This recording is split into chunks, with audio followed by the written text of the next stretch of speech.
नमस्कार, आप देख रहे जनता टीवी। मैं हूं आपके साथ अमन त्रिपाठी। बुलेटिन में रुक करेंगे 2 मिनट में 10 बड़ी खबरों की ओर। धामी कैबिनेट की हुई अहम बैठक। सीएम धामी ने की बैठक की अध्यक्षता। बैठक में कुल 12 प्रस्तावों पर लगी मुहर। उत्तरकाशी के बड़कोट में पेयजल की समस्या से ग्रामीण परेशान। 17 दिनों से जारी है धरना प्रदर्शन। सरकार से लगा रहे मदद की गुहार। मसूरी में बदला मौसम का मिजाज। तेज बारिश के चलते लोगों को गर्मी से मिली राहत। बारिश का आनंद लेते नजर आए पर्यटक। देहरादून में पुलिस ने किया वर्दी को शर्मसार। नशे की हालत में ड्यूटी के दौरान घूमता नजर आया कांस्टेबल। वरिष्ठ पुलिस अधीक्षक ने नशेधारी कांस्टेबल को किया निलंबित। विकासनगर में युवक को बंधक बनाकर पीटा। मारपीट का वीडियो हो रहा वायरल। युवक को पीटते देख तमाशबीन बने लोग। पुलिस ने घायल को अस्पताल में कराया भर्ती। रामनगर में गहरी खाई में गिरी कार। हादसे में मासूम की हुई मौत। 3 घायल। पुलिस ने घायलों को अस्पताल में कराया भर्ती। विकासनगर ढालीपुर इंटेक से बरामद हुआ लापता युवक का शव। नहर में डूबकर लापता हुए थे बाप बेटा। पिता की तलाश जारी। पौड़ी में गुलदार ने एक युवक पर किया हमला। घूम रहे गुलदार को पत्थर मारकर भगा रहा था युवक। घायल को अस्पताल में कराया गया भर्ती। मसूरी देहरादून मार्ग पर गलोगी पावर हाउस के पास हुआ भूस्खलन। मार्ग हुआ बाधित। लोगों को भारी परेशानियों का करना पड़ा सामना। मसूरी में पेयजल योजना के तहत डाली गई पाइपलाइन वॉल्व फटा। हजारों लीटर पानी हुआ बर्बाद। चौक पर बहा झरना।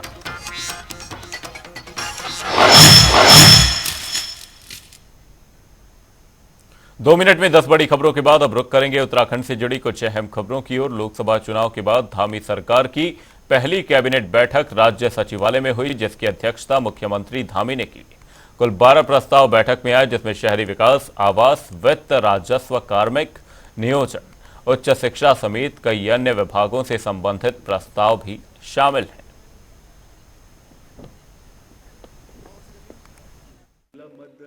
पर्यटन विभाग का मत था। इसमें जो पर्यटन नीति 2018 में आई थी, जिसमें जो विभिन्न कैटेगरी थी A, B, B+, ये जो हमारे जिले हैं उनके हिसाब से इनको कैटेगराइज किया गया था। उसमें 50% कैपिटल सब्सिडी की व्यवस्था की गई थी, जिसका SGST के माध्यम से रीइंबर्समेंट होता था। ये लगभग इसमें ये व्यवस्था थी कि 5 साल तक जो SGST का है 100% रीइंबर्समेंट हो जाए। आने वाले जो में 90% तक और कुछ क्षेत्रों में 75% SGST रिइंबर्समेंट की व्यवस्था थी, लेकिन ये स्पष्ट नहीं था कि ये व्यवस्था कब तक होगी। तो अब ये व्यवस्था कर दी गई है कि 5 साल से 10 साल, यानी कि अगले 5 साल तक ये सुविधा अवेलेबल होगी। तो ये क्लैरिटी जो है इसमें हमारी जो पर्यटन नीति में है ये लाई गई है। जितने भी राज्य सरकार के एम्प्लॉय हैं उनके लिए उनका किसी न किसी शेड्यूल बैंक में अकाउंट होता है और विभिन्न बैंकों द्वारा विभिन्न प्रकार की सुविधाएं दी जाती हैं, लेकिन अभी तक इस सुविधाओं का इंडिविजुअल कार्मिक लेवल पर उपयोग इसलिए नहीं हो पा रहा था क्योंकि जो सेवा प्रदाता होता है उसको जो है बैंक के साथ जो है MOU करना पड़ता है, तभी वो अकाउंट होल्डर्स को इस प्रकार की सुविधाएं देते हैं। इसमें हमने विभिन्न बैंकों के साथ बैठकें की। 13 बैंकों के साथ प्रारंभिक बैठक की गई।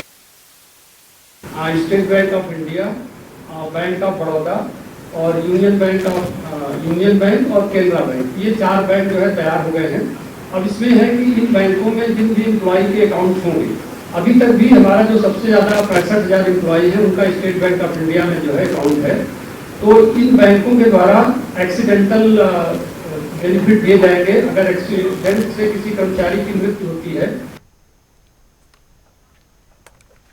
उत्तराखंड में अब जमीन खरीदते वक्त खरीदार को अपना आपराधिक रिकॉर्ड का भी खुलासा करना होगा। मुख्यमंत्री पुष्कर सिंह धामी ने अफसरों को इस संबंध में निर्देश दिए हैं। उन्होंने कहा कि राज्य में बाहरी लोगों की जमीन लेने के समय उनके आपराधिक रिकॉर्ड की भी जानकारी ली जाए, उनसे निर्धारित प्रारूप पर घोषणा पत्र भरवाया जाए।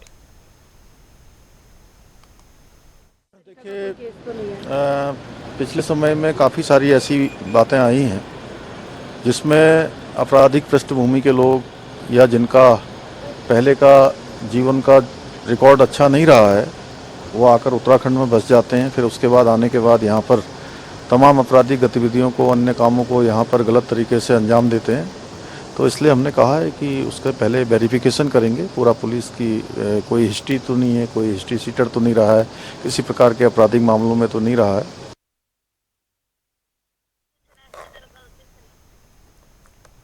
देहरादून में कैबिनेट मंत्री सतपाल महाराज ने लोक निर्माण विभाग के साथ समीक्षा बैठक की, जिसमें सचिव के साथ साथ सभी अधिकारीगण भी मौजूद रहे। वहीं सतपाल महाराज ने प्रदेश में सड़कों को और भी सुदृढ़ करने के लिए अधिकारियों को निर्देश दिए और कहा कि बरसात से पहले प्रदेश की खराब सड़कों को ठीक कर दिया जाए। साथ ही साथ मानसून के सीजन में जहां आवश्यक हो वहां वैकल्पिक मार्ग की व्यवस्था की ओर ध्यान दिया जाए।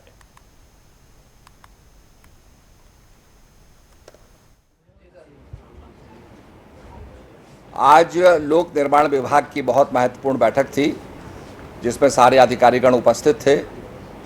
हमारे सचिव और हमारे एचओडी सभी यहाँ पर उपस्थित थे और हमने सड़कों का आकलन किया है। मैं बताना चाहूँगा कि मानसून सीजन हेतु मशीनें व नोडल अधिकारियों की तैनाती की जा चुकी है। वैकल्पिक मार्गों का चिन्हीकरण कर सूचना पट लगा दिए गए हैं।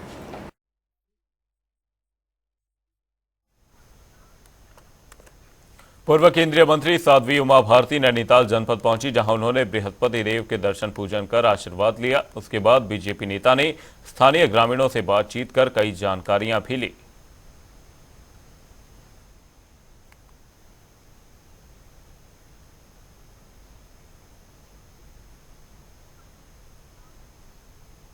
नीट परीक्षा पेपर लीक का मामला देश में चर्चा का विषय बना हुआ है, जिसको लेकर सियासी पार्टियों में भी बवाल मच गया है। कांग्रेस आए दिन नीट परीक्षा को लेकर सरकार के खिलाफ प्रदर्शन कर रही है। परीक्षा में हुई धांधली के मामले में केंद्र सरकार सवालों के घेरे में आ गई। प्रदेश में कांग्रेस कार्यकर्ता आए दिन प्रदर्शन कर शिक्षा मंत्री को हटाने की मांग कर रहे हैं और बच्चों के भविष्य को देखते हुए दोबारा परीक्षा की बात कही। देश की सबसे सेंसिटिव परीक्षा है, जिससे आम जनमानस का जीवन जुड़ा हुआ है। जो डॉक्टर बन के जो भविष्य डॉक्टर बनते हैं, उस परीक्षा में इतनी बड़ी धांधली हो रही है कि उसका पेपर लीक हो जाता है। उस पेपर लीक होने के बावजूद इतनी ज़्यादा बच्चों ने संघर्ष करा, 25 लाख से ज़्यादा बच्चों ने उसमें परीक्षा दी। उनका कैरियर सबका दांव पर लग गया। आज सरकार के ऊपर से आम जनता की, छात्रों की, युवाओं की विश्वसनीयता से, उनके ऊपर से विश्वसनीयता पूरी तरह उठ गई है और इस सरकार को शिक्षा मंत्री को तत्काल इस्तीफा देना चाहिए और इस नीट परीक्षा को तत्काल रद्द करके और सुनिश्चित तरीके से इस परीक्षा को दोबारा करना चाहिए। वहीं परीक्षा लीक के मामले में कांग्रेस प्रदेश अध्यक्ष करण माहरा का बयान भी सामने आया है। उन्होंने कहा कि सरकार लगातार युवाओं के भविष्य के साथ खेल रही है। आज युवा खुद को ठगा सा महसूस कर रहा है। साथ ही उन्होंने क्या कुछ कहा वो सुनिए। भारतवर्ष में पूरी तरीके से व्यवस्था ही चरमराई हुई है। जो नौजवान नवयुवतियां अपने कैरियर के लिए 8-8 घंटे से लेकर 15 घंटे तक पढ़ते हैं और कोशिश करते हैं कि वो किसी बड़ी परीक्षा को पास करें, आज उनके सपनों के साथ छलावा हो रहा है। पूंजीपतियों के बच्चे और हाकम सिंह जैसे लोग उनके हकों को छीनने के लिए रणनीतियां तैयार कर रहे हैं। भारतीय जनता पार्टी की सरकार ने पूरे देश में व्यापम के बाद लगातार इस तरह के घोटाले करने शुरू किए। उत्तराखंड में इसकी बानगी के रूप में आप देखें, SSSC भर्ती घोटाला और पटवारी पेपर लीक बहुत बड़े घोटाले थे, जिसमें छात्रों के ऊपर लाठीचार्ज किया गया, उनके हकों को छीनने का काम किया। आज यूजीसी के नीट और NEET के पेपर्स लीक हुए, एक को सरकार ने निरस्त किया है और दूसरा अभी तक निरस्त नहीं किया है। आज चाहे वो वाइस चांसलर कहीं का देख लीजिए, वो RSS की पृष्ठभूमि का या बीजेपी की पृष्ठभूमि का होता है। आज उसकी योग्यता पर कहीं ध्यान नहीं दिया जा रहा है। ये सारे इंस्टीट्यूट्स में ऐसे लोगों को बैठा रहे हैं, चाहे वो गवर्नर के पद हो, चाहे वो कहीं का वाइस चांसलर हो, हर जगह एक आइडियोलॉजी के लोगों को बैठाया जा रहा है, जिससे इस तरीके के घोटाले होने में इनको मदद मिल रही है और इनकी आइडियोलॉजी के लोगों को लगातार नियुक्तियां मिल रही हैं। पढ़ने लिखने वाले मेहनतकश लोग जो माँ बाप खा नहीं खाकर अपने बच्चों के लिए इन परीक्षाओं की तैयारी कराते हैं, उनके सपनों में पानी फेरने का काम हाकम सिंह जैसे लोग कर रहे हैं और उस पर संरक्षण भारतीय जनता पार्टी की सरकार का है, मोदी का है, अमित शाह का है और उनके मुख्यमंत्रियों का है। मानसून आने से पहले जिला प्रशासन संवेदनशील इलाकों में आने वाली समस्याओं को लेकर तैयारियों में जुटा हुआ है, जिसको लेकर नैनीताल के डीएम ने कई इलाकों का जायजा लिया। डीएम ने सिंचाई विभाग समेत कई अधिकारी को मानसून में होने वाली परेशानी से निजात दिलाने के लिए दिशा निर्देश भी दिए हैं। को लेकर सभी विभागों के साथ 2-3 स्तरों पर बैठकें भी कर ली गई हैं और वर्तमान में जो हमारे नाले इत्यादि हैं उनकी सफाई के काम भी सभी विभागों के माध्यम से गतिमान है। जहां आपदा के दृष्टिगत चैनलाइजेशन के काम कराए जाने हैं वो भी लगातार चल रहे हैं, हल्द्वानी में भी और अन्य क्षेत्रों में भी। इसके अलावा जो संवेदनशील सड़क मार्ग हैं उनमें सभी जो स्थल हैं जो जहाँ पर खतरा होता है लैंडस्लाइड का, उनका चिन्हीकरण करके वहाँ जेसीबी मशीनें तैनात करी जा रही हैं। आपदा कंट्रोल रूम जो है उसको एक्टिवेट किया गया है और अन्य जो विभागीय गतिविधियां हैं वो भी सभी विभाग अपना अलर्ट मोड पर रहेंगे और उसकी तैयारी करेंगे। जो रिस्पांस टाइम है उसको कम से कम करा जा सके इसके प्रयास करे जा रहे हैं।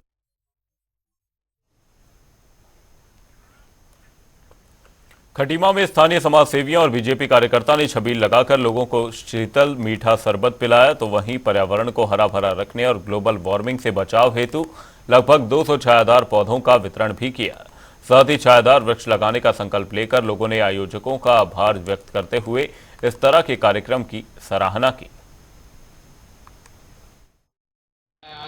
सभी लोगों को शुभकामनाएं देता हूँ। पर्यावरण दिवस पे हम लोगों ने एक प्रयास चालू किया था। आज उसमें प्रयास में जापीजा वालों ने शामिल होकर के एक छबील लगाई है और वृक्ष रोपण के लिए लोगों को प्रेरित करने के लिए आज उन्होंने अपनी तरफ से वृक्षारोपण के लिए तकरीबन 200-250 पौधों का वितरण किया है, जो आम जनता को दिया गया है। और जनता से अपील की गई है कि पर्यावरण को सुरक्षित रखने के लिए वे लोग अपने घरों में वृक्षों को लगाएं और जो पर्यावरण जो हम लोग गर्मियाँ ग्लोबल वार्मिंग से जूझ रहे हैं उससे मुक्ति पाने का ये एक बहुत सरल उपाय है।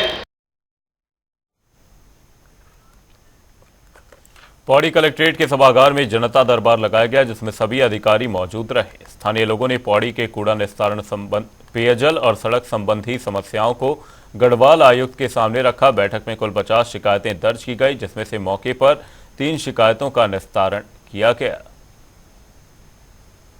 आज जनपद पौड़ी में हमने कलेक्ट्रेट परिसर में एक जनता की समस्या को सुनने के लिए सभी अधिकारियों की मौजूदगी में एक उसको दरबार क्या कहेंगे, आप ये कह सकते हैं, एक फोरम था हमने उपलब्ध कराया था कि एज ए कमिश्नर हम भी चाहते थे कि देखना कि क्या स्थिति है और विभागों को हमने रिव्यू भी किया है।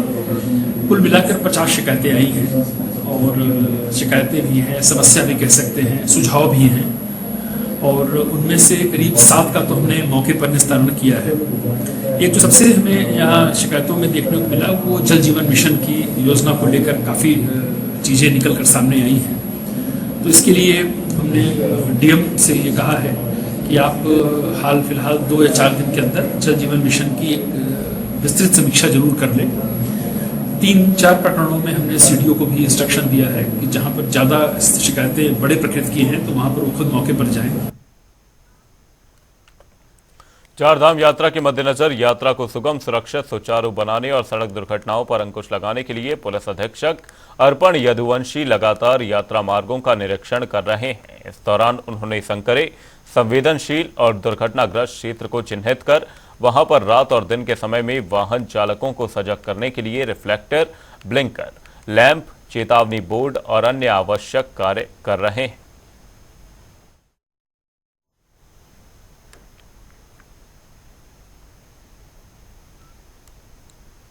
उत्तरकाशी के नगरपालिका बड़कोट में पीने के पानी की समस्या लगातार बनी हुई है। हालात इतने खराब हैं कि ग्रामीणों को पीने के लिए आंदोलन करना पड़ रहा है। नगरवासी लगातार तहसील में धरना प्रदर्शन कर रहे हैं। वे लगातार सरकार से पंपिंग पेयजल योजना के लिए वित्तीय स्वीकृति की मांग करते नजर आ रहे हैं। नगरपालिका परिषद बड़कोट में पानी की बहुत ही समस्या है। विगत 3 माह हो गए हैं। बेटी, बहू, बच्चे, जेंट्स सभी लोग पानी सार रहे हैं। बहुत दूर दूर से पानी आ रहा है, ला रहे हैं लोग। और दूसरा, यहाँ जो टैंकर की व्यवस्था जल संस्थान द्वारा की गई है वो भी पर्याप्त मात्रा में सबकी पूर्ति नहीं कर पा रहा है। इसलिए मैं धामी सरकार से ये निवेदन करूँगी, रिक्वेस्ट करूँगी कि वे जल्द से जल्द जो है नगरपालिका बड़कोट के लिए पंपिंग योजना को स्वीकृत करें और उसको धरातल में मंजूरी करें और धरातल में उसको परिणाम उसका मिले हमें। उनका एक सूत्री मांग है तिलाड़ी पंपिंग योजना की स्वीकृति, और मैं सरकार को ये आग्रह करना चाहता हूँ कि ये मांग आपके लिए भी कोई जटिल नहीं है, क्योंकि इस मांग पर पूर्व में स्वीकृति मिली है और कंपलसेशन बाकायदा काश्तकारों को बंटा है जिनका वहाँ पर लैंड आता है। और ये जो पंपिंग योजना है और ये जो शहर है ये माँ यमुना के तलहटी में है, तो पानी का आवागमन भी कोई बड़ी टिपिकल स्थिति नहीं है। तो मेरा सरकार से निवेदन है कि आंदोलनकारियों की भावनाओं को समझें, क्योंकि आंदोलन को जन समर्थन मिल रहा है और ये जन समर्थन का जो रूप है ये दिनों दिन बढ़ता जा रहा है। तो सरकार से आग्रह है कि तिलाड़ी पंपिंग योजना की स्वीकृति जल्द बहाल करें। सड़क सुरक्षा को लेकर देहरादून के आरटीओ कार्यालय में महत्वपूर्ण बैठक का आयोजन किया गया। बैठक की अध्यक्षता आरटीओ प्रवर्तन शैलेश तिवारी ने की। उन्होंने बताया कि हम चाहते हैं कि चार धाम यात्रा के दौरान दुर्घटनाएं कम से कम हो, लेकिन अभी तक उसमें सफलता नहीं मिल पाई है। इसी को लेकर बैठक की गई, जिसमें विभिन्न मुद्दों को लेकर चर्चा होती नजर आई।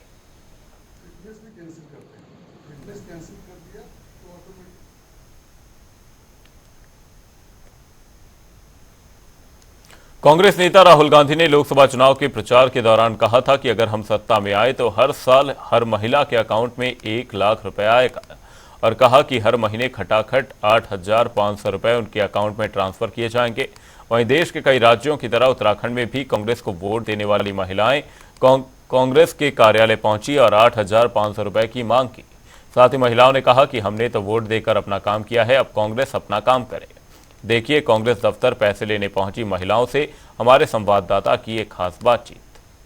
सभी राजनीतिक दल अपनी तैयारियां करते हैं, इन्हीं तैयारियों में वो कई ऐसे वादे करते हैं जो बाद में उनके लिए जी का जंजाल साबित हो जाता है। आप देख रहे हैं, जैसा कि मैं बात कर रहा हूँ कांग्रेस की, यदि बात करें तो कांग्रेस ने अपने घोषणा पत्र में एक बात कही थी, जिसमें उन्होंने कहा था कि जब उनकी सरकार आती है तो वे 8500 रुपये प्रत्येक व्यक्ति को वो देंगे। इसी को देखते हुए लगातार पूरे देश में कांग्रेस कार्यालय महिलाएं जा रही है, पुरुष जा रहे हैं, ताकि उन्हें 8500 रुपये मिल जाए। कई महिलाओं ने तो फॉर्म भी भर दिया था इस चीज़ को लेकर के, 8500 रुपये को लेकर के। वहीं इस वक्त मैं मौजूद हूँ देहरादून में कांग्रेस कार्यालय के पीछे, जहाँ पर कुछ महिलाएं हमारे साथ खड़ी हैं। ये महिलाएं कांग्रेस कार्यालय गई थी और इन्होंने कांग्रेस कार्यालय में जाकर के वहाँ पर 8500 रुपये की मांग की, लेकिन वहाँ के नेताओं के द्वारा, प्रवक्ताओं के द्वारा कुछ इन्हें कहा नहीं गया, इन्हें सिर्फ आशा दी गई। आइए जानते हैं, आपका नाम? आप जब कांग्रेस कार्यालय गए तो किस प्रकार से क्या करें, आपने क्या कहा? सबसे पहली बात यही बोला हमने, जो हमें तो उन्होंने क्या कहा? क्या भी बनी। तो आपको क्या लग रहा है कि कब तक आपको मिल पाएगा, या आपको इस चीज़ की जानकारी कहाँ से मिली कि 8500 रुपये दिए जा रहे हैं? ये हमारे मोहल्ले से टीवी पर देखा था हमने, टीवी पर देखा जी। और हमको ये क्या गया है कि 2-3 महीने के बाद आना आप लोगों को, उम्मीद और को नहीं। मतलब आपको आश्वासन दिया गया है कि मिलेगा, लेकिन कब मिलेगा कोई उम्मीद ही नहीं। मतलब आपने अभी कहा 2-3 महीने बाद आने के लिए, क्या कुछ है? ये बोला कि आना आप लोग और होएगा राहुल गांधी का, मतलब कांग्रेस पार्टी तो मिलेगा, नहीं तो नहीं। तो आपको क्या लग रहा है कि ये 8500 रुपये आप लोग किसको वोट दिए थे? कांग्रेस को। तो आप अभी तक तो आप लोगों को किसी को नहीं मिल पाया है? नहीं। तो आप लोग क्या सोच रखते हैं कि कितनी जल्दी मिले, क्या आवश्यकता है? जल्दी मिल जाए तो अच्छी बात है। आप देख रहे हैं किस तरीके से महिला यहाँ पर खड़ी है और वो कांग्रेस दफ्तर बार बार जा रही है, कांग्रेस दफ्तर का चक्कर लगा रही है। आइए पूछते हैं, आप इससे पहले कितनी बार कांग्रेस दफ्तर जा चुके हैं? काफी बार जा चुके हैं। आप कितनी बार गए? गिनती नहीं है सर, हमारी कितनी बार जाती है। वहाँ से कुछ आपको अभी तक कुछ भी मदद नहीं हुआ? कुछ नहीं हेल्प किया, कुछ नहीं, परेशान हो गए। तो ये महिलाएं देख रहे हैं किस तरीके से कांग्रेस दफ्तर बार बार जा रही है, इन्हें आश्वासन और आश्वासन दिया जा रहा है। इन्हें यह कहा जा रहा है कि अगले 2 से 4 महीने बाद आप आएंगे, मिल जाएगा, लेकिन इन्हें भ्रमित भी किया जा रहा है। ना तो इनकी इच्छाओं को पूरी की जा रही है, सिर्फ इन्हें भ्रमित ही की जा रही है। अब देखना यह है कि आगे क्या होता है। कैमरा पर्सन अनूप भट्ट के साथ मैं यशराज आनंद, जनता टीवी देहरादून। इस बुलेटिन में फिलहाल के लिए सिर्फ इतना ही। कहीं जाएगा नहीं। जनता टीवी पर खबरों का सिलसिला रहेगा बरकरार। तब तक के लिए नमस्कार।